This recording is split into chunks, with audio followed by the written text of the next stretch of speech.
Hey, what's going on, everyone? I want to share with you a story that I really love. One of the guys that I listen to a lot on YouTube, Eric Thomas, E.T., the hip hop preacher. One of his stories, and I'm not going to do it justice, but I still want to explain to you of how he prioritizes his day. And he makes things that really aren't necessarily an emergency. He makes them an emergency because those are the things that we do. Those are the things that we make sure that we're going to get done. So in his day, he'll look at several different factors that he applies to certain situations. So not important, somewhat important, really important, then an emergency. So not important, and I'll give you my life example, they're similar to his, is when my stepson was in high school and he called and he forgot his lunch. You know, sorry for your luck, but I can't leave work to bring you your lunch. You'll eat when you get home. Somewhat important was when he called a couple times and he forgot his baseball mitt because he was trying out for the baseball team. And if he didn't have it, he would miss practice, he wouldn't make the team. It's somewhat important. If I can't get away from work, I'm not going to be able to leave.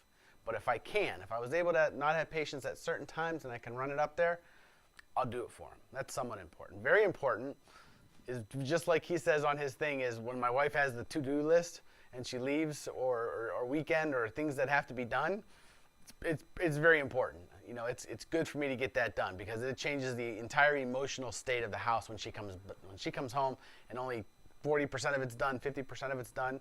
It's just miserable. If 100% of it's done, she's happy, happy wife, happy life. Now, emergency is, for example, you get a paycheck and you didn't sign it and the bank calls, we can't cash your check. That's an emergency. You get there right away, you'll drop what you're doing, things have to be cleared. When it comes to our health, we typically think the emergency is when we can't step into our underwear in the morning because our back is spasmed, where we have a headache, where we have to sit in a dark room. That's the emergency. That's the crisis. The emergency is what I talked to you about when the scan has just begun to change, when I can feel the subluxation. And if our minds, we can make that the emergency, we will never, ever get to the crisis point. So that's my analogy, and I hope that you can understand and appreciate making things that are in the easier form an emergency for your health so that we take care of things way before they ever become a crisis and we live a happy life. See ya.